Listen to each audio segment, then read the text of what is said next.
The tension began quietly. No headlines, no cameras, just whispers inside Kensington Palace. Whispers that soon exploded into a national storm. Prince William, known for his calm restraint and diplomatic poise, had finally reached his breaking point. For weeks, the palace corridors had echoed with unease. Behind closed doors, aides spoke in hushed tones, glancing nervously at each other as reports from Downing Street grew darker. And then, in a single, stunning confrontation, the future King of England allegedly did what no royal had dared to do in decades. He called out the Prime Minister, Keir Starmer. It wasn't a public speech, not yet, but insiders described the moment as electric. William's voice, controlled, deliberate but edged with fury, shattered the fragile royal silence that had protected the monarchy for generations. Because this wasn't just about politics, it was about power. And who really holds it in Britain? According to those close to the situation, the clash unfolded during a private royal meeting, a supposedly routine discussion about the government's handling of national unity and security. But something shifted. William had been watching, quietly observing as Starmer's policies dragged the country into deeper division, from immigration tensions to military cuts, from constitutional debates to growing public unrest. And when Starmer's aides hinted that the monarchy should modernise further, even scale back ceremonial influence, William reportedly froze. For a moment, the entire room went still. Then came the words that would send shockwaves through both Westminster and Buckingham Palace. "Don't mistake silence for submission." That's what one insider claims William said.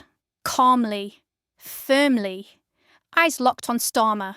It was a line that cut through the air like a blade, and from that moment nothing would be the same again. What followed was chaos. Quiet, calculated chaos. Downing Street scrambled. The press didn't know yet. But something was clearly brewing. A sudden tightening of communication from the palace. Unusual last-minute cancellations. A sense that something inside the establishment had cracked. Because the truth was, William wasn't just speaking for himself. Behind him stood a divided royal family. Charles, cautious as ever, had reportedly urged restraint. The king wanted diplomacy, not confrontation. He believed the monarchy's survival depended on staying above the political fray. But William, and even quietly, his wife, felt differently. Sources describe Catherine's reaction as icy calm. She too had grown frustrated watching Starmer's government chip away at the public trust and tradition, at the values the monarchy represented. Enough is enough, she allegedly told a confidant. And so, when William spoke up, it wasn't just one man defying a politician. It was the echo of a generation-old institution standing its ground. The palace, of course, moved quickly to contain the damage. Statements were drafted, calls were made. Courtiers scrambled to ensure that nothing leaked. But leaks inevitably found their way out. And within days, Westminster insiders were whispering about the confrontation. When it finally hit the press, it detonated. Headlines screamed of royal tensions with Downing Street. Commentators speculated about a constitutional clash. Starmer's team downplayed it, calling the rumours nonsense. But privately, sources say the Prime Minister was furious. He'd been embarrassed, undermined, by the one institution no politician can ever truly control. The country reacted in disbelief. For years, the royal family had carefully avoided any public stance, especially on divisive issues. But now, the heir to the throne had allegedly broken that unspoken rule. And the timing couldn't have been worse. Public trust in government was already plummeting. Protests had erupted across major cities, sparked by a controversial new housing policy and an immigration crisis that had spiralled beyond control. Local councils were rebelling. Communities felt unheard. And amid it all, the image of a Prime Minister losing grip was becoming impossible to ignore. So when the rumours of William's defiance broke, they hit like a thunderclap. Across the UK, millions quietly thought what few dared to say aloud. Finally, someone standing up to him. Inside Buckingham Palace, though, the mood was anything but triumphant. Behind gilded doors, the atmosphere grew tense. Charles, torn between father and monarch, reportedly confronted William in private. Their conversation, according to one insider, was heated, emotional, and deeply personal. Charles feared that his son's boldness would drag the monarchy into dangerous territory, a political battlefield where it could not win. But William's response was unwavering. "I'm not playing politic," he said. "I'm defending principle." Those words, simple yet heavy, marked a shift in royal tone, one that echoed through every level of the institution. The message was clear. The monarchy would no longer remain silent while the nation unravelled. Downing Street, meanwhile, was on high alert. Starmer's advisers debated whether to respond publicly. Some urged him to strike back, to remind the country that Britain is governed by Parliament, not palaces. Others warned that attacking the royals could be political suicide. In the end, Starmer chose caution. At a press conference days later, he gave a carefully worded statement about mutual respect between government and monarchy. His smile looked strained, his tone forced. But behind the scenes, the chill between him and the future king was unmistakable. William had drawn a line, and Starmer knew it. Then came the bombshell moment that turned quiet tension into open spectacle. During a public event in London, a charity gala filled with cameras, politicians and dignitaries, the two men crossed paths. The room froze as they exchanged polite greetings, their smiles razor-thin. Reporters caught every glance, every flicker of expression. And though no words were exchanged on record, witnesses swear the atmosphere was electric, as if two forces of British power were testing each other in plain sight. For the first time, the illusion of harmony between the Crown and the government began to crack before the nation's eyes. Back inside the palace, Catherine's presence became a stabilising force. Calm, composed, strategic, she reportedly advised William to remain silent, at least in public, and let the government make the next move. "They'll overplay it," she predicted. "They always do." And she was right.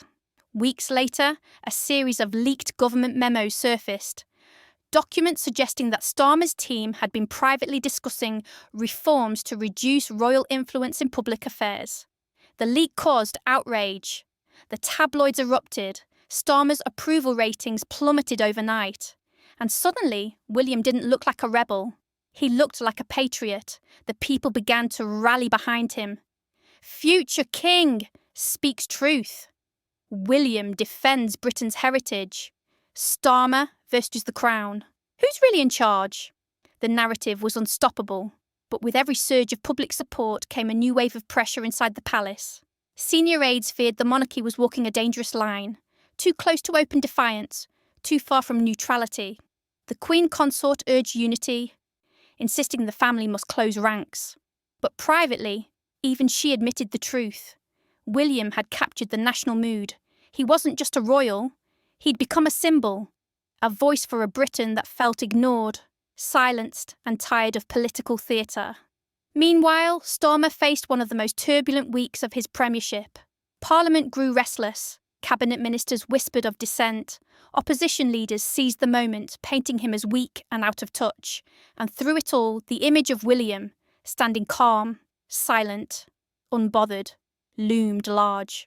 The Crown had outplayed the Commons, not through words, but through presence. Late one evening, under the cold blue glow of the palace lights, William stood by his study window, watching the city below. London, restless, divided, alive with headlines about him. He knew this was just the beginning. The monarchy had entered a new era, one that no longer relied on ceremony alone, but on quiet power. And somewhere in Whitehall, Keir Starmer must have realised it too. No matter what policies he passed, what speeches he gave, he could never command the loyalty the royals inspired. Not anymore. The next morning, the palace released a statement, simple, controlled, measured. It spoke of unity, duty, and the importance of stability in uncertain times. But between the lines, everyone saw it for what it was. A warning. The monarchy was watching, and it would not be sidelined. Inside the corridors of power, unease spread like wildfire. Civil servants whispered about constitutional boundaries. Analysts debated whether the Crown was quietly reasserting itself. Some even suggested that the rift could trigger a constitutional crisis if tensions continued to rise. And through it all, One question hung over Britain like a shadow. What happens when the future king refuses to stay silent? Weeks later, a chilling image surfaced, one that would define the era.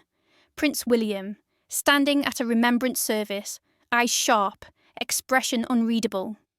Just yards away, Keir Starmer bowed his head. Two men, two visions of Britain, both powerful, both unyielding. And between them, a silence so heavy the world could feel it. By now, the palace had regained its public composure, but behind the grandeur, the truth was unavoidable.